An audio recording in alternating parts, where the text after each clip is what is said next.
Depuis dimanche dernier, le jour solennel de la résurrection du Christ, nous sommes dans l'octave de Pâques, 8 jours où nous célébrons en fait le seul jour de Pâques. Et chaque jour de la semaine, au cours de la messe, nous avons entendu des récits chez Saint Matthieu, Saint Marc, Saint Luc et Saint Jean, des apparitions de Jésus à ses disciples le jour J. Et nous en dénombrons 5. D'abord, c'est Marie-Madeleine qui reçoit la visite au petit matin de Jésus, qu'elle tarde un peu à reconnaître, et qu'elle reconnaît lorsqu'il l'appelle par son prénom, Marie. Et Jésus de lui dire de ne pas le retenir pour qu'il aille voir son Père, mais d'aller dire aux disciples qu'il les précède en Galilée. Et Jésus va apparaître de la même manière aux autres saintes femmes. Il y a un petit peu de tourmente et de course au petit matin de Pâques, et les saintes femmes sont gratifiées elles aussi de la rencontre avec Jésus, qui leur dira la même chose qu'à Marie-Madeleine, de ne pas le retenir, mais d'avertir les disciples qu'il les précède en Galilée. Et puis, rappelez-vous, Pierre et Jean sont les seuls à se lever lorsque Marie-Madeleine vient les réveiller, et courent au tombeau et constate en effet qu'il est vide. Mais lui, il ne le voit pas. Et le soir, rappelez-vous, 2 disciples quittent Jérusalem, tout tristes, tout chamboulés par les événements violents qui se sont déroulés avec la mort du Christ, les ténèbres qui se sont faites, le tremblement de terre. Et voilà que Jésus les rejoint en chemin, réchauffe leur cœur par sa parole, ouvre leur intelligence à la compréhension des Écritures, et finalement se fait reconnaître à eux à la fraction du pain. Et les disciples d'Arda rentrent à Jérusalem pour dire ce qu'ils ont vu, et au moment où ils arrivent, les disciples qui sont rassemblés au Cénacle avec les apôtres leur disent « Oui, en effet, Saint Pierre lui aussi a reçu une visite de Jésus. » Mais sur cette rencontre entre Jésus et Saint Pierre, l'Évangile ne nous dit rien, si ce n'est qu'elle a eu lieu.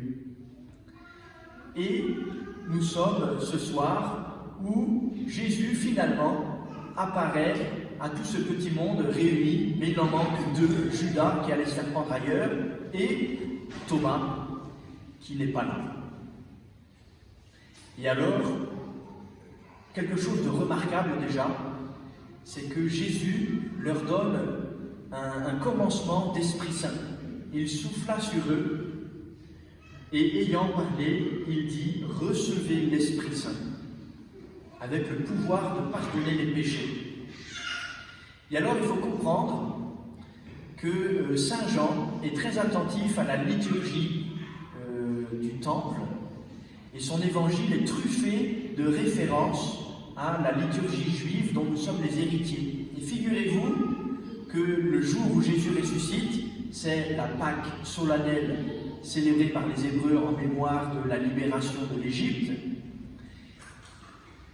Et cette fête de Pâques, chez les Juifs déjà, annonce le don de la loi 50 jours après sur le mont Sinaï.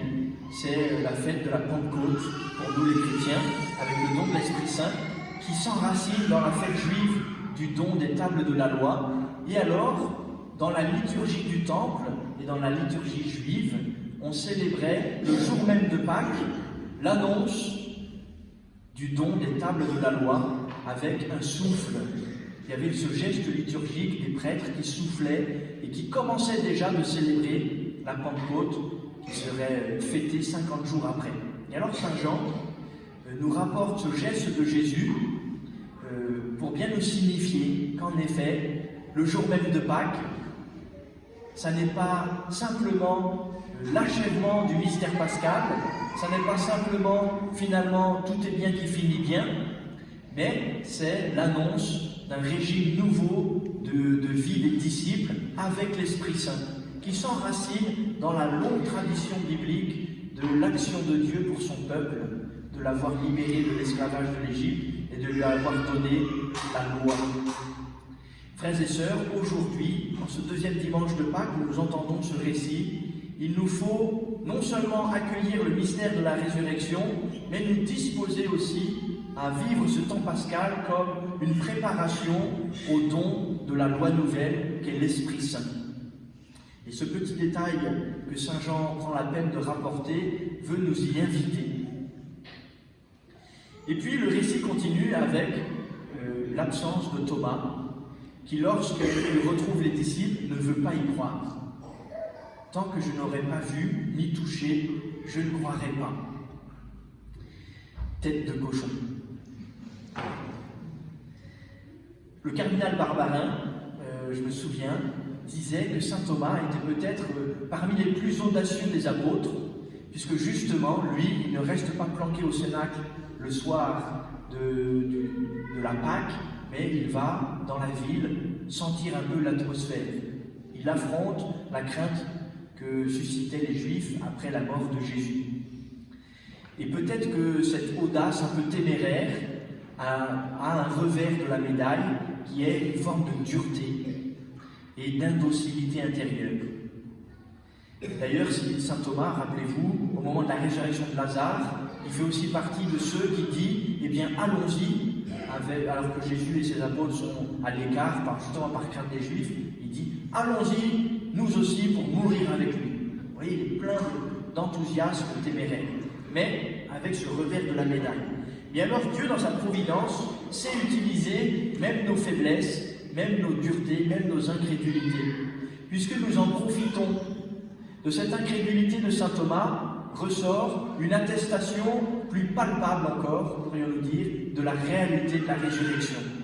Thomas l'a touché, le Jésus ressuscité. Il a mis ses doigts dans ses plaies glorieuses. Et désormais, notre foi qui repose sur le témoignage des apôtres, c'est pour ça que nous disons que l'Église est apostolique, c'est parce que sa foi repose sur le témoignage des apôtres, et bien ce témoignage est particulièrement attesté grâce à la miséricorde du Christ, qui n'a pas rejeté l'incrédulité de saint Thomas, mais qui l'a éduqué et qui l'a illuminé. Alors, frères et sœurs, c'est la grâce, je crois, de tout le temps pascal. Pour bien préparer la venue de l'Esprit Saint, il nous faut grandir dans la foi. Et saint Jean note bien l'intention de son récit. Ces événements ont été écrits pour que vous croyiez que Jésus est le Christ, le Fils de Dieu, et qu'en croyant vous ayez la vie en son nom. Et dans la deuxième lecture que nous avons entendue de la lettre de saint Pierre, lui aussi, il insiste, de saint Jean, pardon, lui aussi, il insiste sur le fait que notre victoire sur le monde, c'est notre foi. Alors, frères et sœurs, autant le carême était un temps d'ascèse, un temps d'entraînement au combat spirituel, autant le temps de Pâques est un temps de croissance dans la foi, avec une forme de joie de la présence réelle de Jésus vivant qui est là, et que nous pouvons d'une certaine manière toucher, comme saint Thomas l'a fait. C'est la grâce des sacrements. Lucas, ce petit serment de messe qu'il a tout à l'heure fait sa première communion, nous rappelle que la communion, c'est une vraie grâce de contact. Nous sommes en contact réel avec Jésus vivant. Il est là.